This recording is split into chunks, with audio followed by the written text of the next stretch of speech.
bores and amino acids. That's I think I'm not aware. Again, if I'm missing anything, I want to know, right? But I'm not aware of a recent amino acid study in bores. When I say recent, last 10 years or 5 to 10 years. So that would be an interesting one.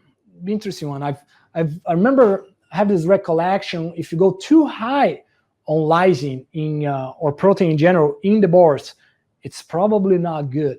So what's that sweet spot, right? But you also don't want to go low. So I put a question mark here. I want to know as well, are you guys enjoying this, or is that like too much or too crazy or too insane? Let me know. So we have Luis Souza from Singapore working APAC. Hi, Luis. So best I remember from my geography classes, Singapore is in Asia, right? So we are good, I think. Clarence, crude protein lactation, if too high, above 18%, do we drive down feed intake? Very, very good point. Well, let's see. Crude protein right here, Clarence, thanks for adding that, right? Try to remember, Dr. Kia Gurley had a study on that. I'm sure a few of you here today remember the results. So drop in the comment, please. I want to say it did affect a little bit intake. But we also had a lysine study in gilts, 1,000 gilts, and from 0.9% SID lysine all the way up to 1.4%. So a lot of soy meal, a lot of crude protein. I don't recall the crude protein level, but it was probably above 18%. And in that study, it didn't reduce the intake of those gilts. The caveat on this study is that those gilts were unfortunately fat,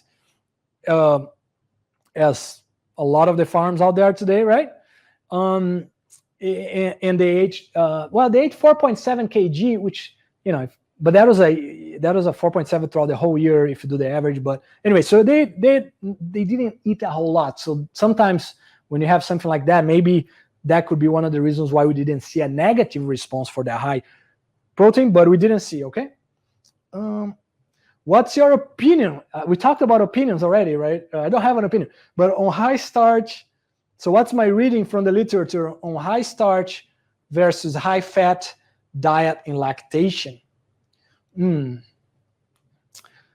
Yeah, high starch and high fat.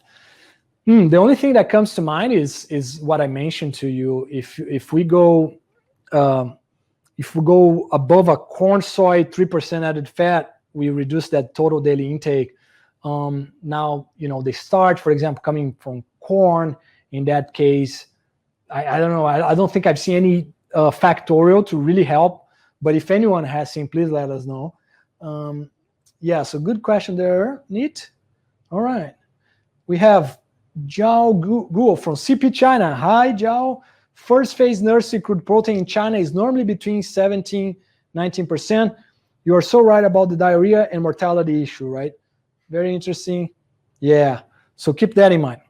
Very cool. Lactation, amino acids.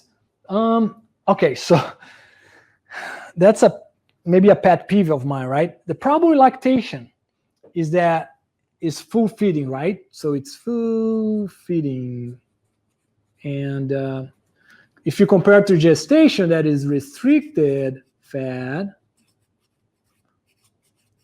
So when you look at these two concepts here, restricted fat in gestation, full feeding, lactation, what happens from a research standpoint? It's so much harder to find any differences in lactation studies. It's crazy. I think we did 10, 15 studies in lactation, and man, the data is all over the place. You almost feel that you lose your time. So my challenge for a few of the lactation experts has been, hey, just tell me how many sows I need per treatment, because it doesn't sound like 150 to 200 is good. So we might, it's probably good 250 in gestation per treatment, right? But in lactation, I don't know, maybe it's 500 or 1,000 per treatment. I don't know. I know that sometimes it feels to me that we lose time and resources. I think we should revisit the aspect related to power in lactation because of this variation in feed intake, okay? So let's see. And the amino acids, right? So I mean, threonine, valine. I mean, valine, you have, folks at 64% valine ratio to lysine ratio up to 120, right, across the literature. So that's one that is crazy, right? I probably be on the low side. You have tryptophan, the lysine studies, even the lysine studies more recently, some large, I mentioned the Guild study, their South study. It doesn't seem like we need to be too much more than 55 to 60 grams of digestible lysine a day. I think I'm fairly comfortable on the light, and again, it's going to depend on litter size, and that's going to drive the requirement. I believe litter size drives more the requirement in lactation, quite a bit more than in gestation. Okay, at least we just heard a very recent study. I have it in my computer from Denmark. Ronan Casserly from Ireland shared that study with me, and that is again, it's in Danish, so I'm just looking at the tables, right? But what he told me is that and it's a large study, 1,000 sows, and the 21 total born. All right, 21 total born. It's crazy high performance, and the lysine requirement is 13 grams. So don't think because you have 16, because a lot of these studies I'm talking about, we had 16 total born, okay? So don't think because you have 20 total born next week that you need to increase lysine in gestation, okay? And that's a strong view of mine based on these studies. Okay, so lactation, I would just say that we are okay, I think, for lysine. I mean, maybe question mark on the others, but question mark general for a lot of lactation research, okay? Nursery amino acids, I think we are pretty good shape. Dr. Annie Clark has done a series of studies. And I think that, yeah, the latest findings there in that early nursery, okay, so the goal in the first diet, is not to be at the requirement like, oh, the requirement is 1.46 or 1.5% digestible lysine, whatever. That's not really the goal. The goal is to make these pigs eat. And how do you do that? It's not meeting that biological requirement, is thinking, having this critical thinking that, hey, they need to eat. So I might actually bring that lysine a little down. Maybe I increase tryptophan a little bit and valine a little bit, and I don't have a whole lot of soybean meal, and I just make them eat. Because we know in that first several days, eating is way more important than anything else that you can think of. Not so much because of the growth, but more importantly, because of the survivability that we already talked about. Okay, so that's amino acids in nursery. I think we're fairly happy with that. And again, I bet money, I don't know if there's been a recent study, Dr. Jeremiah Nemechek has done a very interesting study on lysine, high, low in phase 1, 2, or 3. And anyway, so if you do a 1.4 or 1.37% digestible lysine in that first diet, and you do 1.35 in the second, and then the last diet in the nursery where they consume 50% of that feed, of the nursery feed is the last diet. You don't want to be like at 1.1% digestible lysine as I've seen diets. You want to be more like 1.3, maybe 1.35. Again, it goes back to economics, but just think about that, because that's your cheapest diet in the nursery when it comes to cost per ton, right? Versus the first diet. Okay. All right. Let's see what else we got here.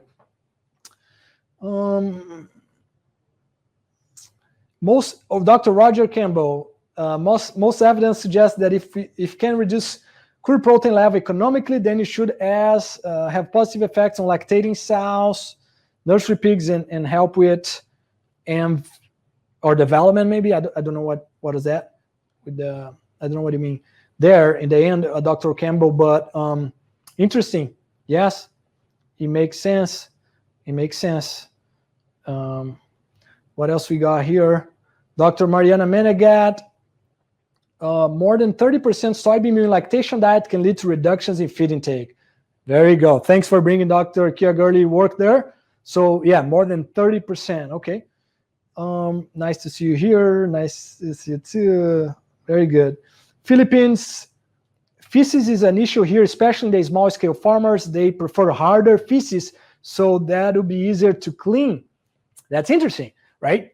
And again, if they think that's worth, everything goes back to economics. Oh, some people like to add 0.5%, 1% added fat in the diet to reduce dust. Okay, you know, of course, there's something to be said about welfare of the staff. So I like that. You always have to look at these trade-offs, right? Histidine requirements in nursery pigs is also important because it determines synthetic amino acid inclusion and allows reduction in crude protein. Very good, Mariana. Thanks for bringing that up. I encourage everyone here to have a histidine loadings in the formulation, right? Not many people have. So then how are you going to implement that that point? And Mariana, help me here. I think, was it 32, the histidine requirement? Am I getting this right? 32? Let me know. Let us know. Okay. Amino acids in finishing. Okay, so there's been a lot of research, right? Lysine, way more lysine studies than energy studies, I think, in finishing, which we probably need a little more, both, you know, we need energy studies as well. Okay, so let's see, lysine, we did a bunch of tryptophan, we did a large meta-analysis, right? Over 40,000 pigs there. So I think we're overall fairly confident on the lysine. Threonine is one that it's a little weird. I haven't seen any recent studies. Methionine as well. And of course, Dr. Enrique Semin has done a bunch of the branched-chain amino acids meta regression analysis that he's done, and that's very cool and very helpful right here.